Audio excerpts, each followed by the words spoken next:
Hi, this is John Dobson, and you're watching Lekker TV.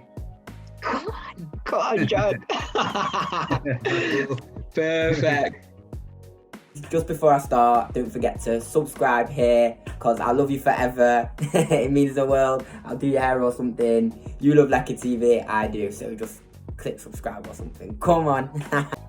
Hi guys, this is Benny. You're watching Lekker TV, again, getting you the best advice from the best people in the world. Today, we have the coach of the DHL Stormers and Western Province, John Dobson. How are you? All right, yourself, Benny? Really good, thank you. John, it's a pleasure because South Africa is so important to me, as we know from this. So thank you so much for coming on Lekker TV. No, it's a great pleasure to be here, Sean. Thanks, Brew. Cool. So we'll start you off with just a bit of background. How are you finding coaching the Stormers and Western Province? Look, it doesn't feel like, I think it's what we chatted about before, Ben. It doesn't feel like a job. You know, if you're coaching sports, it's something that's your passion. It doesn't feel like a job for 1 second. What is tough is the pressure and the stress. You know, I think we're probably the biggest supported sort of club or non-international rugby team in the world. You know, we sell the most replica shirts, the most season ticket holders, the most, our crowds are the biggest in Super Rugby. So it's a franchise, as you'll know from this area. The rugby is a massive passion. Yeah, England's one of the most iconic stadiums. So the pressure amongst the people here to do well, when you're not doing well, is properly intense. You know, it took you only 3 years really to get from university, or as you call it, varsity level, to provincial level. That true? Yeah. I moved. I was a late entry to coaching because I was working, like you say, doing that office job, and then I found my passion. I thought, bugger that. Yeah. And I think if you do it's your passion, you do it properly, you're going to achieve quickly. Because you're so into it. So that was it. I just did well. So how was it? How was the move so quick? Was it just because you did so well at University of Cape Town with their team, and then you moved to Western Province? I think so. I mean, we had some good players, but we did so well. You know, we went from, I think we were the bottom seeds, and we went to topping the log, you know, within the space of the season, and people can't not notice that, you know. So often in sport, you know, the coach gets a lot of too much credit when it goes well, and he also gets too much stick. It's almost from football, you know. You fire the coach so quickly. So it's a bit inherent in rugby now. So suddenly, because the team did well, it was all thanks to me, which is absolute horseshit. You just give them the instructions and hope that they do their best. I should be the manager of the Stormers now. That's the advice. Okay, well, you mentioned this before, but what's the media pressure like? I suppose the one golden rule is not to go onto any form of social media, because it's just that you just get absolutely cleaned and you just feel worse. You know, sometimes you go after a win. I treat myself after a win, because everybody says they don't read it. Do you? I treat myself after a win to go and see with it. And there's still some pricks that still hate me. But the worst thing is the people. You know, you don't, when you go on a Sunday morning to the shops and you've lost, you want to put your cap down low. You know what I mean? And that you feel intensely. Like when you land back in Cape Town and you lost up in Joburg, you land at the airport, you're walking through the airport, it's embarrassing. Yeah, really. Yeah. So what's the worst thing that's been said to you when you've been out and about? I've been spat at. Oh, no way. No, but at the stadium. So that's okay, because the guys have got a few beers in. Yeah. Oh, really? That's terrible. That's terrible. Oh, I know. It was one game where I can't remember. It's the bloke vomited in the stand. Obviously, drinking too much, and he put his hand and sort of flicked some towards our coach's box. You know, in rugby, you're not like the manager in soccer. You sit up in the stand in a coach's box with a glass window, and the sort of vomit hit the window of the coach's box.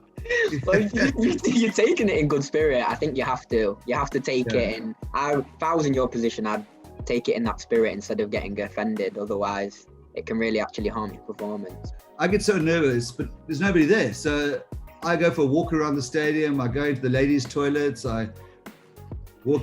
I go for a walk. Yeah. I just go walk around the stadium. So next time fans are back in the stadium and the girl goes into the ladies' toilets and there's a log there, we'll know it's from John Dobson. Yeah. So, John, thanks for a bit of the background. This is the Lekker feature round where I ask you some interesting questions. We're going to test your knowledge on South African rugby. So, watch this video And then Yeah. I'm going to ask the question on Brian Habana. Fuck. Bring him Lekker. out of retirement. Bring him out. So you should get this one, John. What stadium was this try scored at? Flip, I wasn't looking, but I'm going to say the Forsyth Bar Stadium down in Otago, in Dunedin. Is that right? Yes, Dunedin. There you go. So, John, in this 1980s Western Province team, who were the three brothers that played? Carl, the number one, just scored the number 11, was Carl Duplessis. The centre number, can't remember if it's 12 or 13, Willie Duplessis. And the fly-off, number 10, Michael Duplessis. He's too good. What happened against the Bulls recently that was quite unusual for a rugby game? Luckily, we got stopped by lightning. Yes. The rain came. We were already 36. We were in trouble. I think we were 38-6 down. Yeah. And about 20 minutes to go. It was a humiliation. Yeah, it was.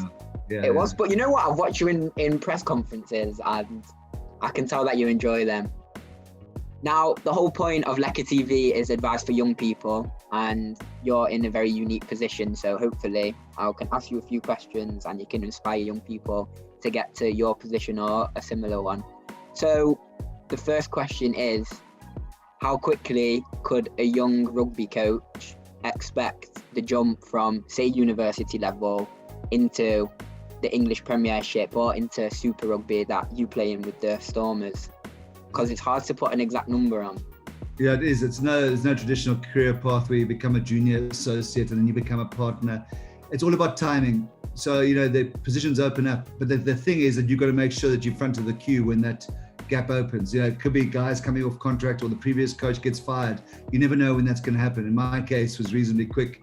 But that's because I was at the front of the queue going, pick me, you know what I mean? Yeah. And that's the key, because the gap will come. And you just got to literally make sure you're at the front of the queue, like jumping up and down and making a noise. Do you have to have played professionally to be a professional rugby coach? No, well, I didn't. I was hopeless.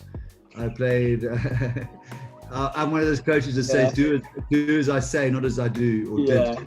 And there are quite a few guys who haven't played professionally coaching at a high level.